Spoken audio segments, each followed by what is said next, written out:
JT Service, a privilege to welcome you onto the podcast. How are you doing this morning? I was going to say afternoon. You're in California. Morning for you, Yeah, afternoon for me. I mean, I guess it's afternoon for you almost. We'll see. It's early. It's 9 a.m. here. We're just getting rocking in California. You told me you went surfing this morning. That would indicate you're up somewhat early on a Monday. What does the normal start to the week look like for Mr. JT I'm an Service? early riser, which is sweet for me because it's kind of some JT time. Everyone else is sleeping in the house. The two kiddos, my wife, and so if I want time to myself, whether that's working out or doing some work that I want to get caught up on, it's got to be done early at the service household. So we're looking at like 5 a.m. I'm up and rocking coffee, waiting for the sun to come up, either going out, getting a run in, a bike ride in, or a surf in, depending on the conditions. And I love to start the day with movement. I know that's big for me. And then I just figure it out for the next 5 days until the weekend. Yeah. You're a very successful business owner, as we'll get into, as someone who's fascinated with successful people and particularly leaders and studying them. I think I've come across that so many not only wake up early, but they wake up early with intention and they do Mm. something in the time that they wake up early.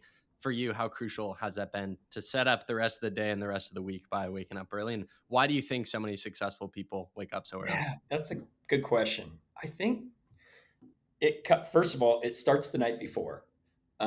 So we're talking, you can't be thinking about getting up early and getting rocking like that day or that morning. That'll slip away from you. So for me, it's almost like the prep the day before. It's like what am I going to do tomorrow morning? How am I going to set myself up for that success? Like going to bed earlier, having my stuff ready. I've got it all kind of laid out, and it kind of just gets the process rolling. Like I want to make it as easy as possible. The coffee's set, the breakfast set, and there's just something about that process. For me, it's also like, and I'm guessing this is how it is for other people who are fired up on life, is that there's like a passion to it. Like you're not going to get out of bed and start rolling really quick if you don't want to do it, if you don't have something to look forward to. So for me, it's really about like that energy of whatever I'm doing that day, that week, that year. It's got to fire me up, and to do that, it makes it easy to pop out of bed and get it rocking. It's funny you mentioned the night before because I'm doing this thing where I want to write more. Like in high school, you write Mm, papers and all that. And then once I graduated high school, then decided to go to college. I was like, I kind of miss that medium of challenging myself because I always enjoyed writing in high school. And so yeah. I'm doing this thing this year where I'm just writing whatever comes to my head for 300 days When are straight. you writing? At night, at morning pages? Are you getting up and doing it? No, generally I go to a coffee shop every day and I'll just set aside 10 minutes and whatever on my mind, I'll write. That's great. And it's funny. Journaling to an extent, I guess. Or Kind of, because it's a newsletter, so it's oh, out there nice. for the public. So, anyways, the reason I bring that up is because it's funny you mentioned the night before, because last week, I think a little over a week ago, what the newsletter, the thought of the day was actually may have been exactly a week ago because I think I wrote it either on a Monday or a Sunday. Essentially, the post was, to win the day, you have to win the night before. Oh, I like that. Yeah, I wrote, everyone talks about winning the day, but very few talk about a crucial piece of it. If you want to win the day, you have to nail the night before. And it's funny you say 5 a.m. because I said, if your goal is to wake up at 5 a.m. and hit the gym, that is extremely hard to do and do effectively if you are up super late the night before. It is tough. Um, and so what I went on to say is you have to set the conditions to succeed the night before. And then I shared a quote from James Clear, one of my favorite authors. He said, want to draw more? Put your pencils, pens, notebooks, and drawing tools on top of your desk within easy reach. Want to exercise? Set out your workout clothes, shoes, gym bag, and water bottle ahead of time.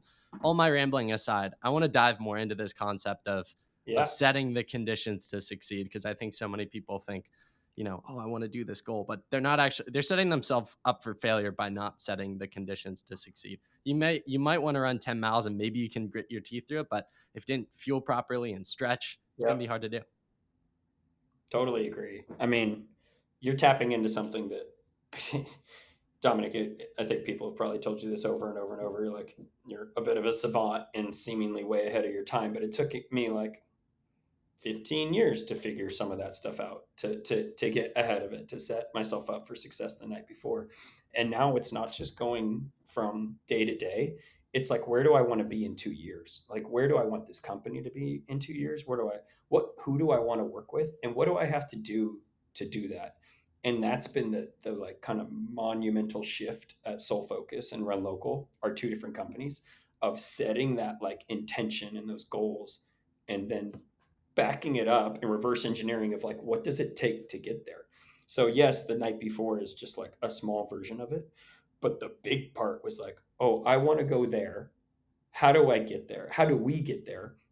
Telling my team like to do the same and to think about it the same way, and the results start to get really wild and very exciting, and we're in the midst of it right now, and it's just so fun, I guess, to go big. I think if that's what you want to do, or even if it's not big, it's to go where you want to go, and then and setting that intention. One of my favorite quotes that's truly a gut punch that I think about quite frequently is they say true hell is when the person you are meets the person you could have been. For Oof. you, what are some things you're thinking about your future self, that perfect self that you're striving and aiming towards, and how are you taking the actions to be that person every day? Yeah, that's heavy one, but it's good. It's a good one. I like the gut punch. I think no, that comes to like simply said, no regrets, right? Like I want to make sure that I lived a balanced life with like some business goals, some family goals, some friendship goals, some personal goals of, whether it's running, surfing, fitness, um, raising great kids, building a big company, but building it in the right way. And so for me, it's like really setting those intentions and putting that thought to it. I think the first few years of my company was more just like drive to survive. It was like, let's just make sure we have enough money to hit payroll and keep this thing going. And once you get that, then it's like sweet to add a layer of like, okay, let's add our layer of difficulty. Let's make sure that we're doing cool work, like excellent work and things we were proud of. And then on top of that, at the last one we're probably adding is let's make sure we're giving back and making sure that this has like a meaning to it. So I think each level you get to, it's like a video game or something, is adding a level of difficulty to your. You could just say, oh, we're just here to make money. I think that's like playing business on the easy level. Not for everybody. It is for me. But to add a level of difficulty is like, all right, let's play business to make it cool and to make art and to make something that we're proud of. And then you don't want to know it. Let's layer on. Let's go to the hard level and beat the big boss, which is to make money, make it cool, and give back at the same time. And now you're like, it's not easy, but you feel really good at the end of the day when you can like click all those boxes. Going back 2 questions ago to setting the conditions to succeed. We talked about that personally. I'm Yeah. fascinated how you do that from a business perspective. So I'll take US championships last year, for example, an Hmm. event that I saw you guys absolutely destroy. It was one of the first times I saw Soul Focus. I think it was the first time I met you or second time I met you. Yeah. And at these events, I mean, for those that don't know, Soul Focus is running not just 100%, 110%. Maybe not everything's going smoothly internally, but it looks like it from the outside. Thank you. How many months ahead are you guys setting the conditions to succeed? Because it's not just, hey, we show up to in Eugene and we make it work. I'm assuming there's extensive preparation and talks Yeah. ahead of these things. That's Eugene. Any U.S. Olympic trials or a championship moment. It's a year to 6 months in advance. It really depends on the client and how much time they give us. I mean, we'll often have some clients say we want this next week, and we try not to give in to all of those because we can't put our best foot forward and we can't put the client's best foot forward. But something where we know a championship is going to be, we know what weekend it's going to be. We're reserving that frat house like a year in advance to make sure that we have key real estate, right? So let's make sure that we have the best platform possible and getting ahead of it. Two is like now we're working on what the theme is going to be, what the staff and the art is going to be, and that's just working months and months in advance. And it really does take like time to do it right because if you're trying to throw it together, it's going to look thrown together. I think. I've admired Soul Focus and the work you guys do, but the most prominent thought I have around what you guys do, and I'm not sure if I've expressed this to you guys before, is like you guys are one of a kind. And I'm sure you know your competitors, but at least from someone from the outside, I'm like, they're filling such a unique gap in the sport that companies like HOKA and Under Armour are buying into, and it makes sense why they are.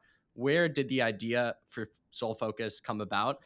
And how do you guys kind of see yourself filling this gap that companies want and need, but it seems like so few companies are actually delivering on. Yeah, it was an evolution for sure. So I'll I think it doesn't make sense without some context about where we came from in the beginning until we made a bit of a switch to experience marketing, which we're doing with HOKA and Under Armour, Solomon, and a few others, GoPro, all types right now.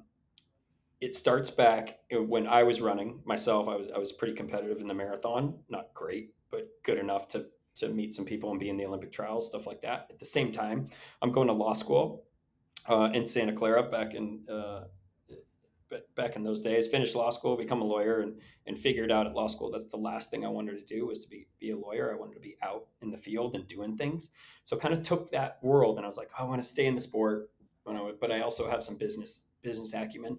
And so we started producing events for other people. It was like Stanford University, the San Francisco Giants, producing 5Ks, 10Ks, half marathons. And one trouble we ran into time over time was like these sponsors would come in to support the event, but it just wasn't like a natural fit. There wasn't this like great symbiotic relationship between the event and the sponsor, or between, let's say, the athlete and the sponsor. And they just weren't getting their value out of it. They were paying a pretty good sum of money to be a title sponsor or to be like the official shoe and apparel partner, and not getting a bang for the buck. I didn't see a real ROI on it. And that's me from the event perspective. I can't imagine what they were thinking from the sponsor perspective. So what we started to think about was like, how can we make this actually impactful?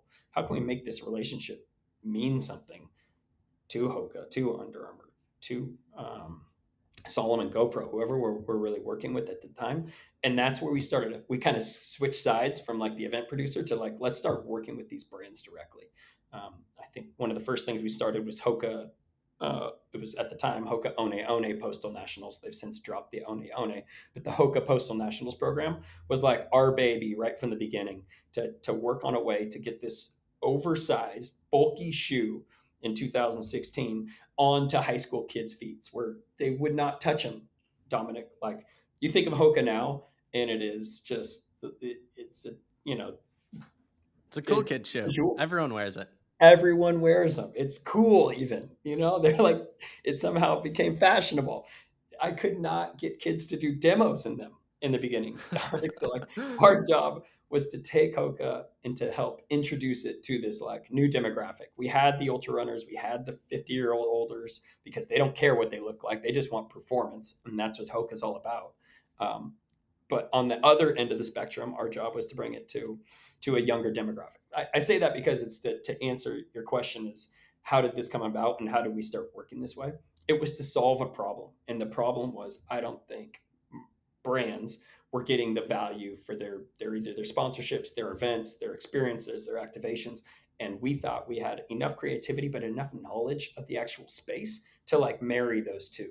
And I don't think we've stopped that since then. If anything, we've elevated that from better art, better graphic designers, better videos, increased content, and the experience of the participant and how they interact with the brand is really what I think sets us apart.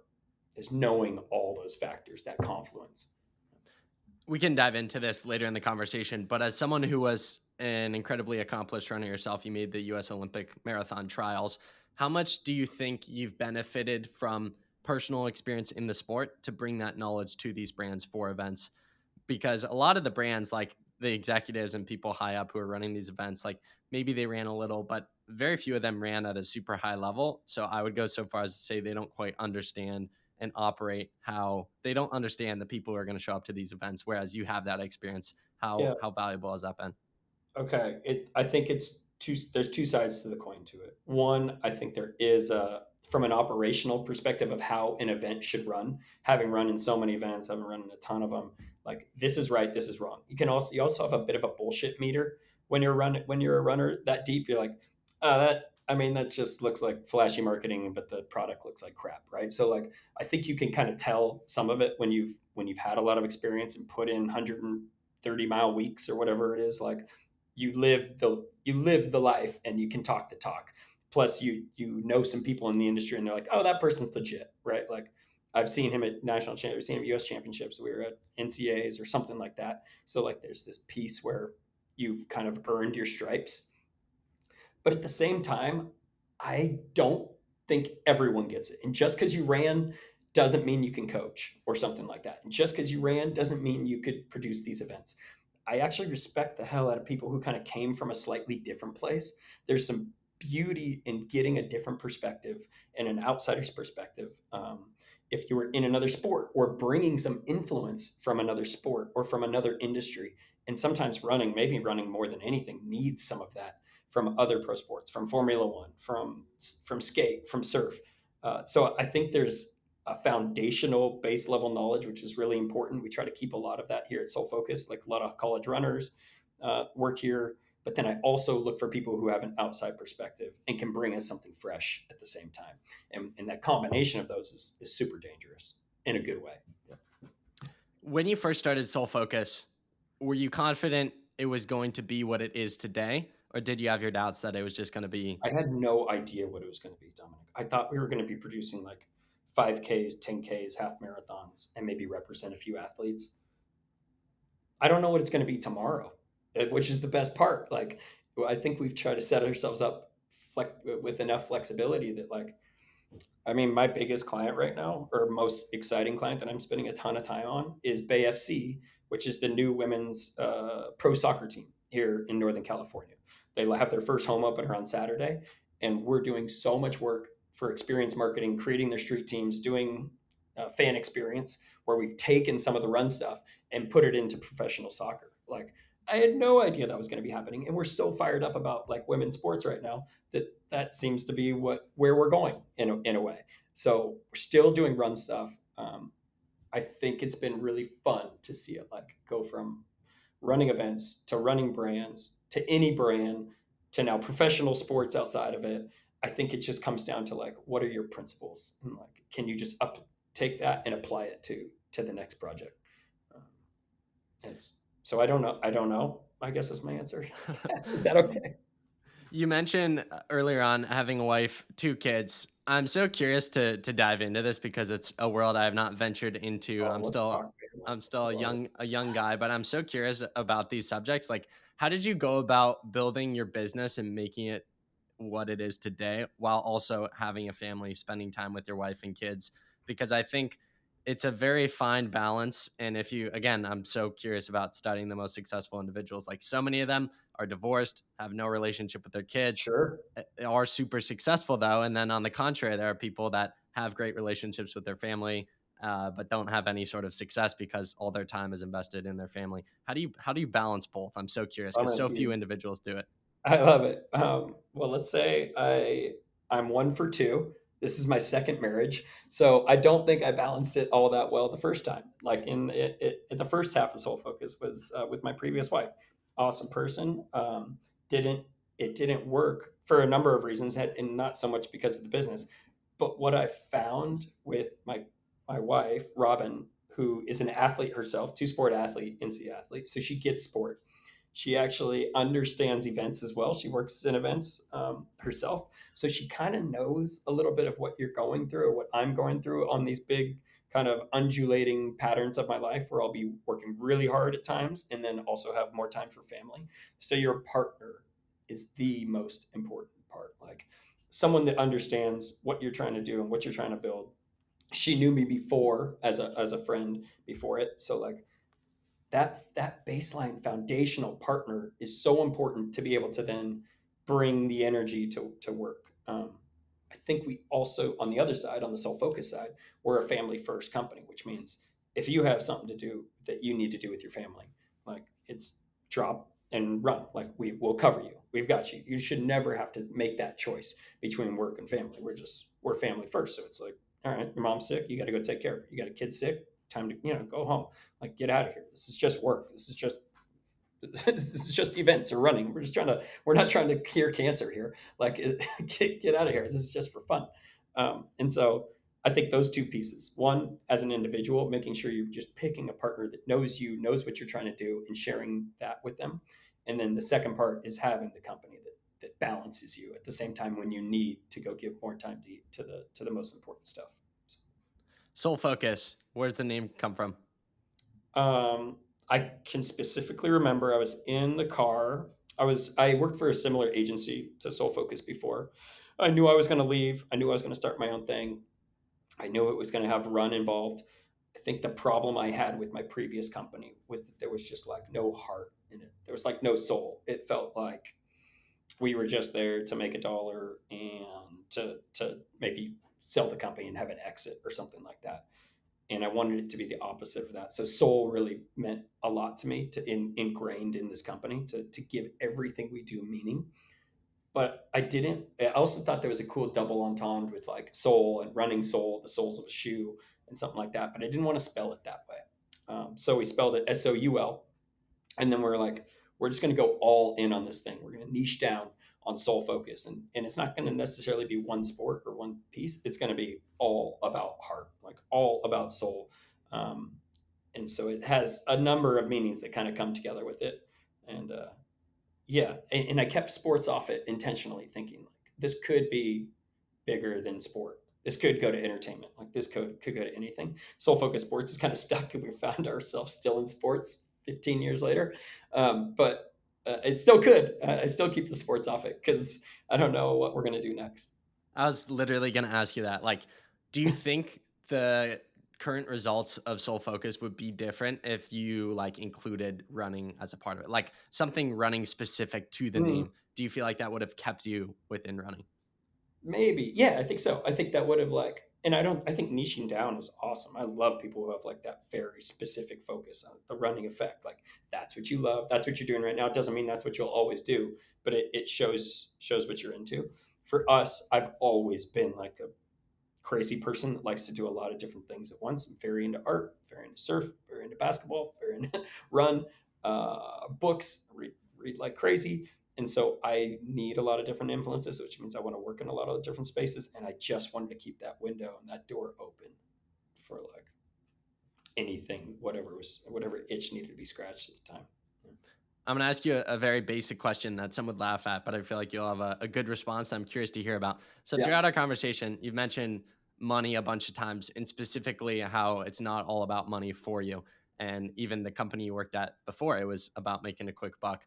For Yeah. you, why not? Why isn't it all about money, and why do you care about something more? Uh, good question. And I say that as someone who doesn't just care about money, but Dude, I'm curious to I hear love your money. thoughts on this. I'm a big capitalist. I think it's so fun.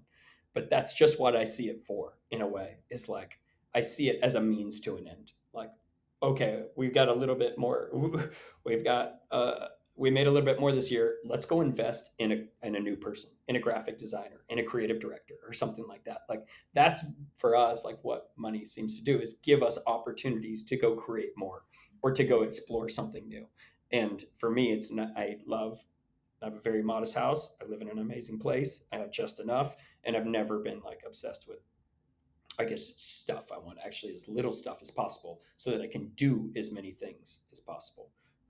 Is what it's come to be. I've taken a pretty modest salary in the last 15 years, so I really do see it as like a means to an end, and I'm not quite sure if that makes sense. It's just it's fuel to go do fun shit. You know?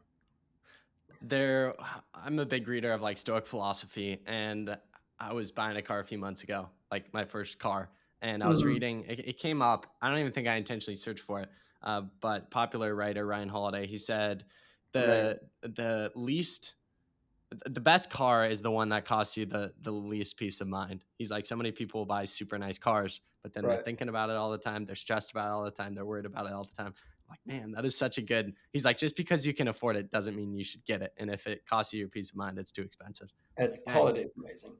so I've good. been deep Holiday for years. Uh, I think my car it certainly serves a function. It's like it's good for surf. It's good for Tahoe and snowboarding. It's good for like Baja trips because it's 4-wheel drive and it does things. Like every little part of it seems to have a function, and it fits. It fits the kids in it too. So it's yeah, It checks all the boxes. it On the checks.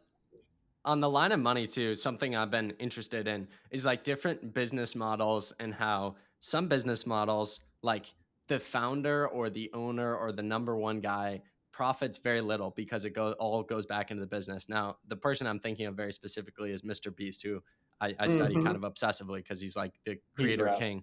And he like doesn't have, I think he still lives in like a one bedroom apartment. Like he basically lives in his studio. And he even Yeah, said on a recent podcast, if he wants to make any sort of decently sized purchase, like he has to then scale back on the next video because literally all that he makes goes goes back into it. into his videos. What's your kind of thought on that? Of like how you could, from the outside, like someone listening, they might see a Mr. Beast and be like, oh, he's making, hundreds of millions of dollars. But it's like, if you don't decide to bring it out, you're like, you don't really make that much. You're Right. fine, but it all goes back into the business. Does that That's make sense? interesting. Yeah, I mean, my obviously we're similar thoughts. I think he's probably obsessed with what he's making and trying to create, and I'm similar in that in that same mindset. I do have some mentors that recommend taking something off the top to make sure that you're good, especially when you start to have a family. You can't just be taking all the money and Totally. get back into it, right? We've got to be saving money for the kids and a rainy day fund. Um, so I think it almost changed. It might. I bet you it would change with him if he got a family. I bet you. I bet some of those videos stop having so many He wouldn't fireworks. blow, yeah, he wouldn't blow up as many things. Yeah. So there's like a there's probably a time in your life when these different pieces happen, and and when you act a certain way. And I think when you're single and you're young and you have your own business, send it. I don't know. On a similar line, I'm curious to get your thoughts on this, or honestly, just advice because we have such a young listenership. Just Yeah. speaking to people about why money isn't the only important thing in life. I think so many kids today, that's their thought process, and they see Right. people driving nice, specifically in the age of social media. They see all the nice things, and so they desire it, they want it. But in this, I always laugh. It's why, like, if you ask the average male on the street who's in college what they're studying, they'll be like, business. Do you really care Yeah. about business? No, but does it, well, do they think it'll make them a lot of money? Yeah, that's why they're doing it. And so I have a heart for kids who are doing things just for money because they just don't know any better. What would you say to them? Yeah, that's cool. First of all, I have a heart. Yes, youth has like an aura to it of like unknowing or of being misguided. I'm almost the opposite, where I think like we really don't change. Like my friends and peers are thinking the exact same way. They're like, oh, I want this or I want that, and they're thinking similarly. Why is it important or unimportant? Is there's a book by Bill Walsh. He's a 49ers head coach in the 80s and 90s, and it's called The Score Takes Care of Itself. You know what I mean? If you play the game, you play it hard, you play it well, um, Mr. Beast, myself, whatever it's going to be, I'm not comparing ourselves at all. Sorry. This should not be said in the same sentence. What I'm saying is, if you play the game and you play it hard and you play it well, the score will take care of itself. Like the money will come, the opportunities will come, all that stuff. I still think our best work years, paydays are in front of us because of the way we play the game. And that's the right way. We have respect from our peers, from brands. People know that we don't take any shortcuts, and we're not trying to save money or save something like that. We're trying to make ourselves and them be in a respectable spot. Two is that we're creating great work. And when you get that reputation for doing great work and being reliable, that reputation builds on itself as well.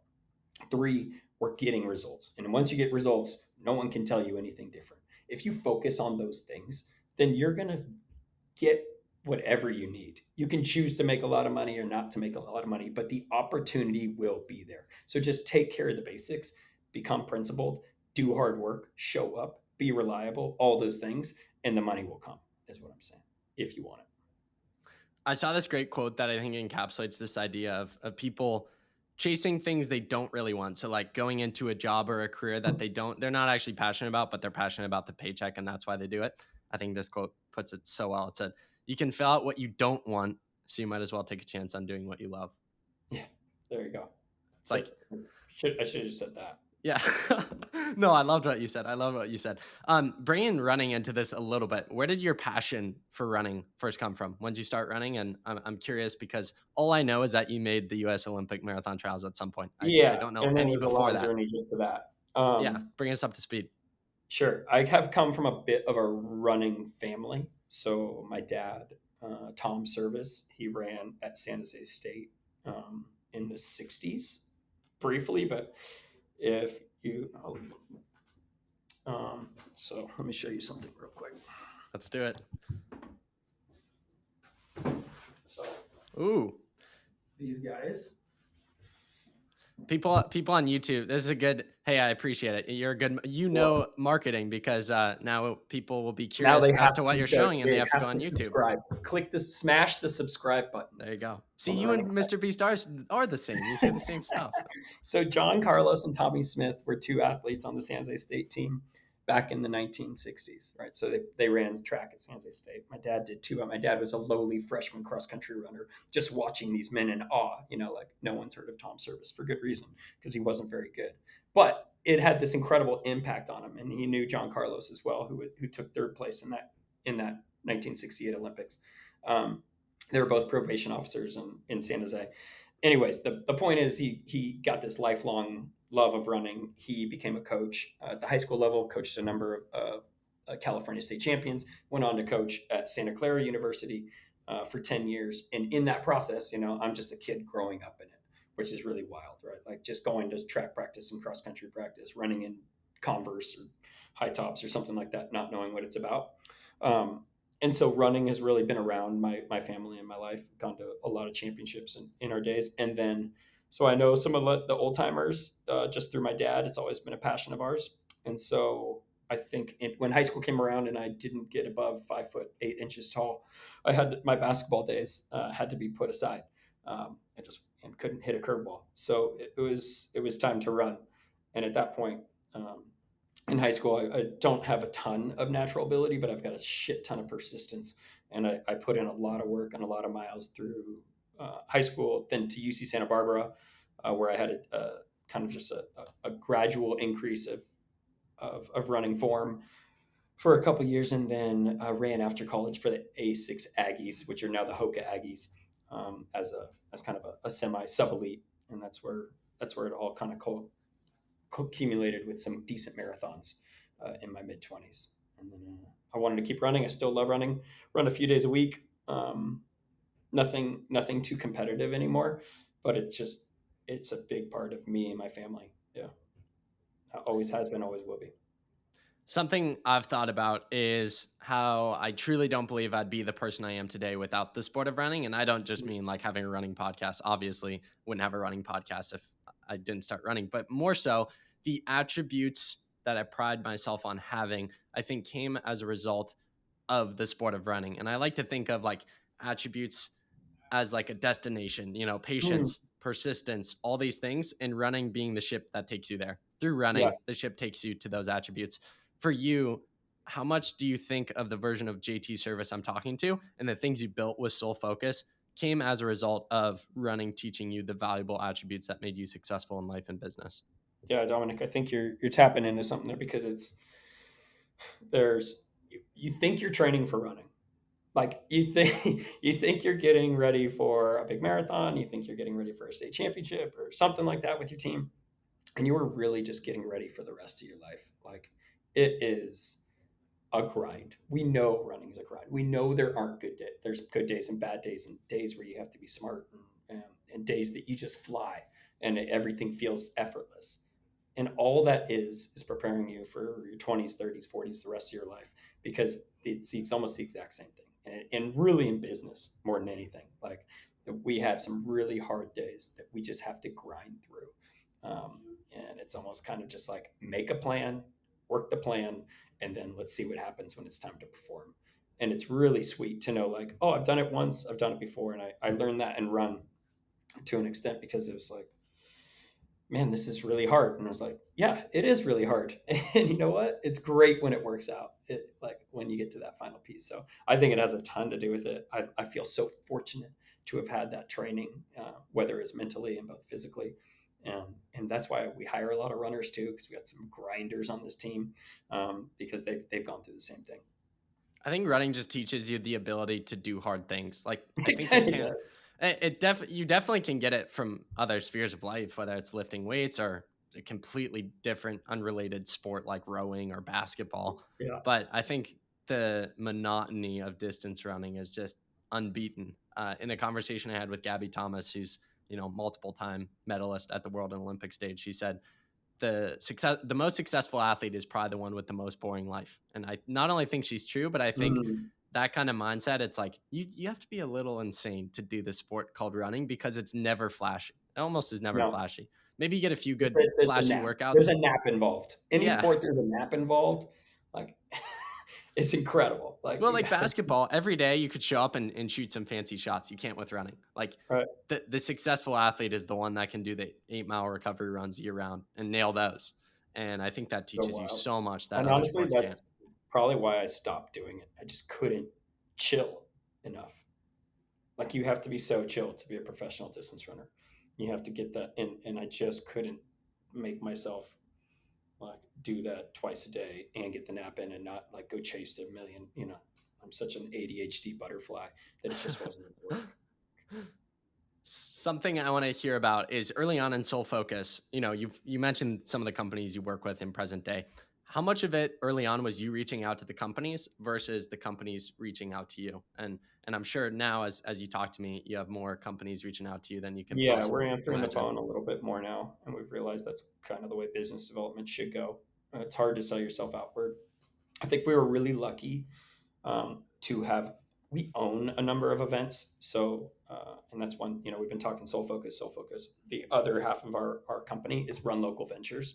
So, Run Local owns the Oakland Marathon, the San Jose Half Marathon, the Santa Barbara Half Marathon. Plus, we had a whole bunch of events back in the day in the Bay Area, shorter distance runs, road races for the most part. And the beauty there was almost like a business development kind of like spot where they would come to sponsor our events and we would turn them into an experienced partner on the marketing side. So it was kind of like be the official shoe and apparel. Then we develop a relationship and be like, we can also help you here, here, and here on it. So our business development was a little bit different in that we had properties that people wanted to sponsor because they were 5 to whatever plus 1,000 person running events, and then we would turn that into a client in another way. And that's not natural. It wasn't like I was some kind of evil genius thinking that was going to be our business development funnel. It just turned out to take that opportunity. I think people probably get this 37 minutes into the conversation, but you're someone I respect and admire. And a lot of this conversation is picking your brain on things I'm going through or curious about in the world of business. Something that's particularly prevalent as I'm growing and working with more people that I would love to get your take on. How do you have hard conversations in your business with people? Mm. Well, the first one I think we're starting to learn more of is saying no, um, because I heard this quote a few days ago. It's that like a a single no uh, is going to open you up to so many more opportunities if it's outside of your path, right? Like if it's just slightly off centered. I think I had a really hard time saying no for the first half of our business. I mean, even until the last few years, because I wanted to do everything. I wanted to say yes. It's in my nature to just be helpful or something like that. But if it isn't a great fit, if it isn't a hell yes, then it should be a no. Like, because if you say yes to something, then that's you're saying no to a lot of things. And that might be no to family, that might be no to other clients, it might be no to even creating some successful pieces. So I think just sticking to your principles and being like, this is how we feel about this. This is why this isn't going to work. So we just, no, thank you, I guess is what it is. And man, it's hard at the first, but man, it feels good after you start getting used to it. You start just like, you're like, nope, no, no, no, no. Oh, no, no, we can't do that. You know why? Because we don't believe in what you're doing and we don't believe in this product or this process or something like that. So I think once you get past that, it gets easier. So I took that to like a yes no conversation, but it's only because I struggle with it so much for the first decade of our company of just being like, let's do everything. Let's say yes to everything. And it probably slowed us down a little bit because of that. Merhawi Keflezgi, Meb's brother, and I have been friends for a really long time. And he tried to teach me that like 5 years into our company. He's like, it seems like you're doing too much. Like maybe you're all over the place. And I was like, don't tell me what to do. And then that's just the rebel in me. But Howie is really smart. He sees the future. It's why Meb has such a strong brand and all the other athletes they represent at Howie Sports. But it took me a while to see why. You don't need to do everything, and those conversations get easier when you have a principle and a reason why in that conversation. Weird Well, answer, but no, I love it. The saying every yes you say is a no to something else, and Hmm. so be conscious of what you're saying yes to because it is no to other things, and that goes for literally any yes or no in your life. Yeah. Along these lines, the companies and individuals you've worked with over the years, some of the biggest in the world, most successful in the world, what are the biggest commonalities you've seen and experienced of the 1% of the 1%? Hmm. Man, the ones I love to see are like the big ones, the ones that like they're billion-dollar brands, right? Maybe Under Armour's an $8 billion brand. The HOKA is too. St. GoPro probably be. Um, is the ones that still keep that like that fun and like kind of uh, not wildness to them, but creativity and being like they're willing to change too. They're willing to take risks as well. And it's the way you can still stay. You can get real stale real fast by being very complacent. And from A, it's boring. B, you're not always going to be able to do that. Uh, it's the ones that keep like a wild hair within their brand. Nike's the best example, probably. I mean, we have not worked with them. I don't know why. Someday, I guess, but it's because I think they've kept that like true to themselves. We're just gonna be like constantly different, better, and elevating at all times. Apple's probably similar. It's this like instinct to fight stagnation, uh, something like that. That seems to be the ones that keep going.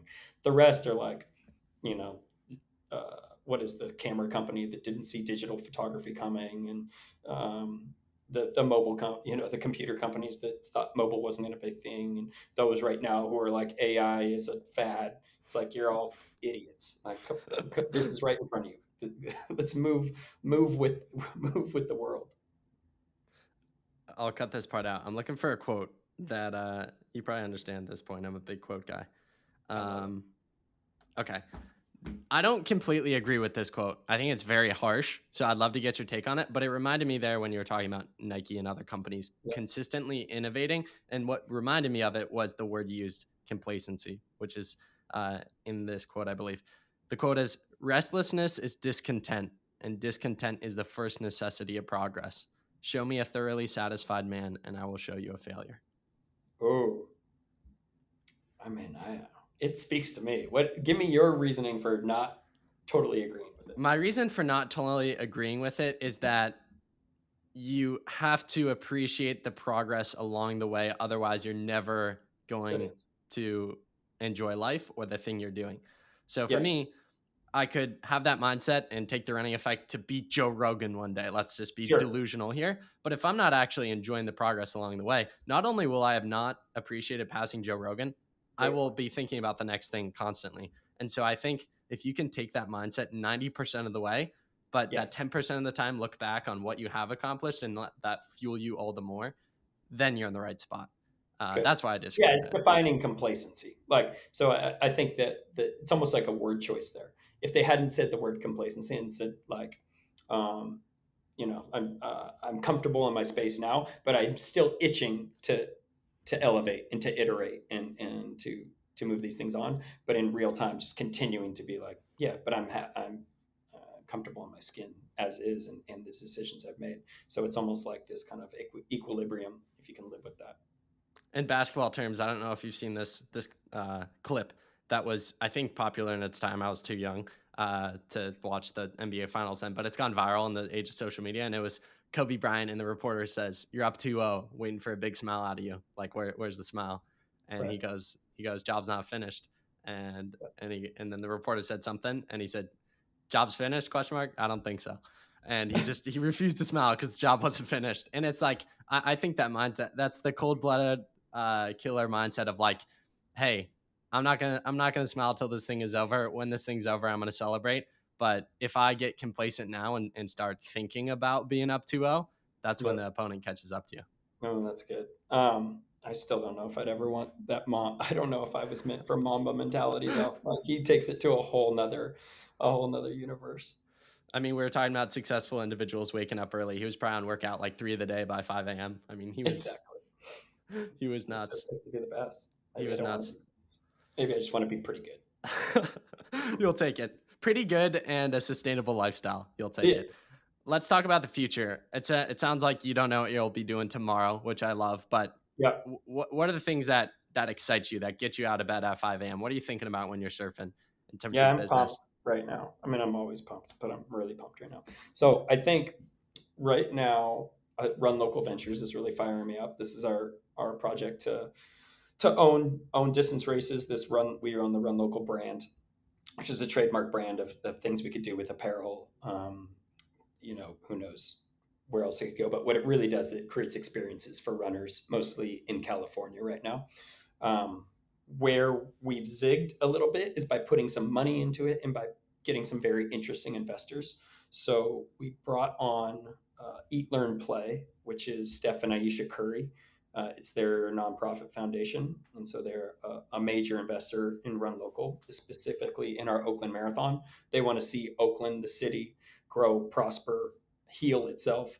And specifically, that money goes to kids like in the Oakland Unified School District. So money made by the Oakland Marathon goes right into kids that are living and going to try to make Oakland a better place in the next few decades. So that's a beautiful thing. We also have the San Francisco Giants as investors. So we've got this like massive institutional kind of like sports cornerstone in the Bay Area that has put money into this thing because they see a future with run and connecting the entire Bay Area into a running space. And that's where I think it's slightly different and where I'm trying to bring some new energy. And maybe having been in this space for 15 years, is that we can't keep doing the same thing and we can't keep having the exact same eyeballs on this sport over and over and over until we need to shake the shit up. So I think having someone like a Stefan and Aisha Curry, not only just with financially supporting it, but what did Stefan was high fiving and cheering runners on at the Oakland Marathon last Sunday. Completely surprising some person who had just run like a 5 hour and 30-minute marathon. And they're like, double taking that Stephen Curry's like in this finish shoot, giving me a high five and cheering them on with a megaphone. It's that's the moment I wanted to create. It was I manifested that moment because I thought it was important for pop culture and for run culture in general that we are now bringing people outside of the sport into the sport to support it and make it bigger. Same with the Curry, same with the Giants, and I don't know what we'll do next, but that I think is a way to make this whole sport so much bigger. We know how powerful it is. We know how much good it can do, not only for us as individuals, but what it can do to raise money, to electrify people, to inspire people. And unless people see it, unless more people see it, we're just going to be doing the exact same thing for the next 10 years. And that for me is, I'm not satisfied with that. I wouldn't have left the sport in a better spot unless I start to bring that energy to it. So for me, it's bringing that new energy and new push to it.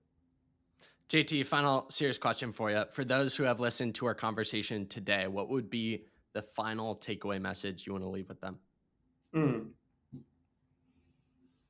Don't necessarily play life on the easy level. That's not what we're here for. Yes, go get a job, do what you have to do, but really follow that like instinct and that spark that's inside of you because we need you fired up on it. I don't know what it is, if it's graphic design, if it's business, if it's giving back, all those things. Like we need you fired up when you're working every day. We spend most of our lives at this job. It might as well be something you freaking care about. So go get it, and the rest will take care of itself. Um, those that are just putting their shoes on and trudging through a run or through their entire life, like we don't need that. We need you spirited, up early, fired up, and bringing some inspiration to the rest of this world. I'm ready to run through a brick wall, JT. Getting me Let's go. fired up. Getting me fired Me up. too. We talked about this before hitting the record button, but we've been talking about doing a podcast, I think, since the first time I met you in June. Either then or Eugene the next month in July. Yeah, So it's been a privilege to have you on. I've loved our discussion. You're such an awesome guy. Closing it out, one final question for you. The question I ask every single guest on every single episode. let's If you go. had Gordon Ramsay coming over to your house for dinner, what would you personally choose to make for him? Oh, I am like a soul food person, like a home cooked food person, soul focused. There you go. We're going like fried chicken, mashed potatoes, broccoli, bunch of vegetables, just like a big hearty meal for those of you over 21, a bottle of wine. So there we go. JT, appreciate the conversation. Thank you for enlightening me, inspiring me, all the things. Looking forward to seeing you at an upcoming event. And yeah, thanks for all you do. You're crushing it, making the world and sport a better place. Dominic, you as well. You deserve your flowers. I love people, young people with good energy, and you are certainly leading the charge. So appreciate it.